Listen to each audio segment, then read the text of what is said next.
নমস্কাৰ বন্ধুসকল, আজি যাত্ৰা কৰিছোঁ চিন্ময়দাই মই মঙগলীৰ পৰা আপোনাৰ বাঘমৰা পুতলা বজাৰত দুদিনীয়া পেণ্ডেল। তাতে আজি আমাৰ প্ৰথম নিশা। আজি মানে ভিডিঅ'টো যোৱাকালি আকৌ যিহেতু আজি আমাৰ দ্বিতীয় নিশা গৈ আছোঁ চিন্ময়দাৰ লগত। এটা কথা বন্ধুসকল কি জানে, যেতিয়া 5 বছৰ দিন একেৰাহে এটা কামত লাগি থকা যায় আৰু সেই কামটো মাজতে বহুত বাধা বিঘিনি মানে বিধি পথালি দিয়ে, যেতিয়া কামটো সম্পূৰ্ণ হয় মনটো কিমান আনন্দ লাগে কওকচোন। কি কাৰণে ক'লোঁ কথাটো আপোনালোকক মই নেক্সট ভিডিঅ'টোত একদম ধুনীয়াকৈ বুজাই দিম। চিন্ময়দাই বোলে গাড়ীখন পূজা কৰি লয়, তেওঁ নতুনকৈ ল'লে গাড়ীখন। মানে এই মুগুৰীয়া যি মন্দিৰ আছে আপোনাৰ শিৱধাম, তাতে চিন্ময়দাই গাড়ীখন ধুনীয়াকৈ পূজা কৰি লওঁ বুলি ক'লে। মই বোলো কৰি লওক তেতিয়াহ'লে। আৰু তেওঁ মন্দিৰৰ ভিতৰলৈ গ'ল গৈ পিনে এয়া মন্দিৰভাগ পুৰোহিত আহি ধুনীয়াকৈ গাড়ীখন পূজা কৰিলে। তাৰপৰা বোলো গৈ থাকোঁ ব'লক দুইজন। বহুত বেছি দূৰ নাই ইয়াৰ পৰা, আৰু ঠিক 10-12 কিলোমিটাৰত আমি পাই যামগৈ আমাৰ য'ত পেণ্ডেল হৈছে, তাৰ পাই যামগৈ। তাৰ পৰা কি হ'ল বন্ধুসকল, ধুনীয়াকৈ আহি পাই খাই বৈ অকণমান হ'লোঁ, শুই আকৌ ওলাই আহিলোঁ পেণ্ডেললৈ বুলি। অকণমান ৰাসৰ পৰিৱেশ দেখিছে নাই, ইয়াতো ৰাস হৈছে পুতলা বজাৰত, ইয়াতো ৰাস হৈছে। আৰু এইপিনে বন্ধুসকল ৰাস বুলি ক'লে আমাৰ ফালে যেনেকৈ আমাৰ তাত ৰাসত আপোনাৰ আমি ভাওনা টাইপ বা নাটক টাইপ আমাৰ তাত ৰাস হয়, ইয়াত তেনেধৰণৰ নহয়। ইয়াত হয় আপোনাৰ মূৰ্তি ৰাস, আৰু খুব ধুনীয়াকৈ মূৰ্তিখিনি সজাই থৈ দিয়ে। তাকে আপোনালোকক আজি বোলো অকণমান পৰিৱেশটো দেখাওঁ। এয়া পুতলা বজাৰ ৰাসস্থলী। প্ৰথমতে দেখাইছোঁ ৰাস মন্দিৰভাগ অস্থায়ীকৈ স্থাপন কৰিছে চাগে দেই, কিয়নো কৃষ্ণ ৰাধা যুগল মূৰ্তি দেখিছোঁ। অস্থায়ীকৈ চাগে খুব সম্ভৱ মূৰ্তিভাগ স্থাপন কৰিছে, ধুনীয়াকৈ ইয়াত সজাই থৈছে। ধুনীয়াকৈ পূজাৰীয়ে পূজা কৰি আছে।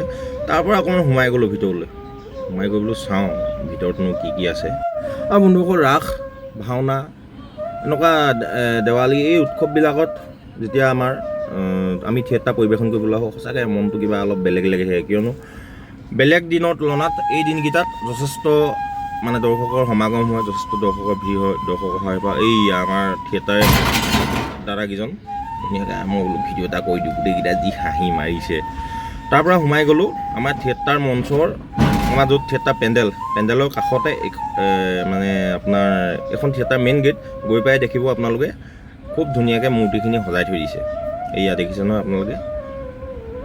তাৰ আগতে ৰ'বচোন বন্ধুসকল, অকণমান মোৰ গাটো বেয়া আছিলে, ফাৰ্মাচীত সোমাই গেছৰ টেবলেট ল'লোঁ দেই, কৈ দিছোঁ এখন ফাৰ্মাচীখন থাকিলে। ইয়াত দেখিছে শ্ৰীকৃষ্ণ অনন্ত শয্যা, মৎস্য কুৰ্ম, নৰসিংহ, বামন, পৰশুৰাম, হৰিৰাম, শ্ৰীৰাম, বুদ্ধ, কল্কি, মানে ভগৱানৰ গোটেইকেইটা অৱতাৰ খুব ধুনীয়াকৈ দিয়াৰ লগতে আৰু কিছুমান দ্ৰৌপদী বস্ত্ৰহৰণ, ভীষ্ম হৰসজ্যাকে আদি কৰি মানে ধুনীয়া ধুনীয়া কংসবধ দেখিছে নহয়।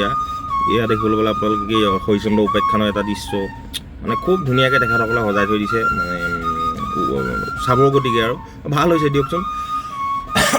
মূৰ্তি আৰ্হিত হ'লেও ভগৱানৰ গোটেইখিনি বস্তু তেখেতসকলে দেখাইছে। তাকে বোলো অকণমান আপোনালোককো দেখাই দিওঁ, ময়ো চালোঁ। আৰু আজি অকণমান সোনকালে আহিলোঁ মই, বেলেগ ৰুমতনো কি কৰিম। আজি বিপ্লৱ দা মই যিহেতু একেলগতে নাই, দুইটা বেলেগ বেলেগকৈ আমাৰ ৰুম, সেয়েহে মই অকণমান সোনকালে গুচি আহিলোঁ। আহি পাই সোমাই দিলোঁ আৰু থিয়েটাৰত। লাহেকৈ আমাৰ নাটক আৰম্ভ হ'ল, নাটক আৰম্ভ হৈ আছে। এইদৰে আমাৰ গ্ৰীণ ৰুমত, এইটো গ্ৰীণ ৰুম নহয়, আমাৰ ড্ৰেছ চেঞ্জ কৰা ৰুমত ড্ৰেছখিনি এনেকৈ থৈ দিয়ে ধুনীয়াকৈ, ড্ৰেছ মাষ্টৰ। আৰু ইয়াতে আড্ডা চলে সদায় ধুনীয়াকৈ। এই আড্ডাটো যদি আপোনালোকে দিন ভাগ লয় নহয়, কি ক'ম আৰু নক'ব আৰু। ফাইনেল বন্ধুসকল মোৰ শেষ হ'ল। শেষ হোৱাৰ পিছত মোৰ এটা দায়িত্ব থাকে, লাষ্টৰ চিনটাত মই অকণমান তাল বজাব লাগে। লাষ্টৰ চিনটো হ'ব আৰু তাল বজোৱাৰ আগত মই বোলো অকণমান আগতীয়াকৈ গৈ ভিডিঅ'টো আপোনালোকক দেখাই দিওঁ। এয়া আমাৰ নিপম ভাই, গায়িকা বাইদেউক দেখিলে আপোনালোকে। লাষ্ট চিনটো চলি আছে, লাষ্ট নহয়, লাষ্টৰ আগৰ চিনটো চলি আছে। তাৰপিছতে লাহেকৈ ভিডিঅ'টো বোলো আজিলৈ আপোনালোকক ইমানতে দেখাই পিনে সামৰি দিওঁ নে কি কয়। আকৌ এটা নতুন ভিডিঅ'ত লগ পাম দেই।